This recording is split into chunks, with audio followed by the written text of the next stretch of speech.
క్షణం తల్లిపోతుంది. శిశువు ఏడ్చాడు. స్టార్టింగ్ ఏడ్చాడా, గర్భస్థంలో శిశువు ఉన్నప్పుడు ఏడ్చాడా అంటే ఋషి మూలాలు, ఆకాశ మూలాలు, అణు మూలాలు పెంచగలదు. ఎందుకు వ్యక్తి ఏమంటారు? నేను సాక్షాలు ఇంకో నేను సాక్షాలు ఇంకో ఎంతమంది అవుతారు అని వస్తారు దోషం. అంటే వాక్యానికి అనగనగా పువ్వు ఉండగా రాజుగారు వెళ్తుండగా కట్టె కొట్టే తెచ్చినందున వల్ల సుఖ సుఖాలు ఉన్నందువల్ల కామ ఉంటుందా? అంటే వాక్యం సంపూర్ణంగా అవగాహన చేసుకోవడానికి నేను ఉన్నాను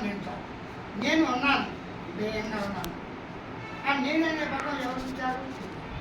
నేనే పదం ఎలా వచ్చింది? ఆటోమేటిక్గా ఉంది. ఉద్భవించింది, తోచింది, పుట్టింది, ఉదయించింది. ఉద్భవించింది ఎస్తే ఉద్భవించింది, తోచింది, దానికే తోచింది, ఉద్భవించింది, తోచింది, ఉదయించింది. విత్తనం నాటే సంప్రదాయం వస్తుంది, కొమ్మ వస్తుంది, చెట్టు వస్తుంది. అసలు విత్తనం ఎలా వచ్చింది? భూమిలోంచి పుట్టినటువంటి ప్రాణికోటితో సహా మానవుడైన ప్రాణికోటితో అది సరే ఎంత పుట్టాం. పుట్టగానే మనిషి ఏం చేస్తాడు?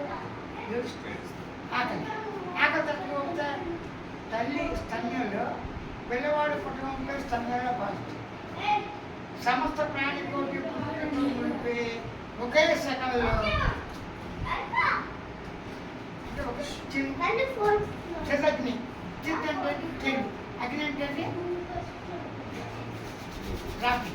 ఆ చితగ్ని రెప్ప పాఠకాల్లో శాస్త్ర ప్రకారంగా అమ్మవారు ఎందుకు పుట్టిందనే క్వశ్చన్ వెయ్యరాదు. తల్లి లేకుండా తండ్రి లేక, తండ్రి లేకుండా తల్లి ఎంత, కానీ తల్లి లేకుండా వచ్చినంత మాత్రం తన తల్లి అవసరం. పురుషుడు యొక్క ఇదే ఉంటే అతను తల్లి వస్తారు. తల్లి తండ్రి కాదు అసలు.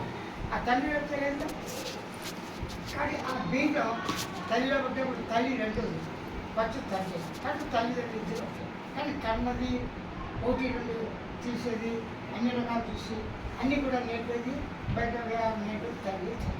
దీనిలో ఖర్చు చేసి ఆచాడు గురువు, అతిథి వచ్చి తల్లి తండ్రి గురు అతిథుల్ని మనం ఆహారానికి కట్టుకోవడం పట్ల ఉండడానికి వచ్చాడు లేదంటే ఉన్నంతో శక్త్యానుసారంగా మానవ సమాజంతో కూడినటువంటి సంస్థ ప్రాణికోవడం మనకి తెలిసినా తెలియకపోయినా అందరికీ సృష్టిలో తొమ్మిదల పట్టం ఉంటే మకరందం పోయే వాటికి పుష్పాల మకరందం వచ్చారు కదా. పిల్లలు పుట్టడం ఉంటే చుట్టే కేంద్రీ ముందుగానే పాలు ఉన్నాయి కదా. కాబట్టి మనకి ప్రకృతి అన్నట్లు సమృద్ధంగా ఉన్నాయి. సమృద్ధి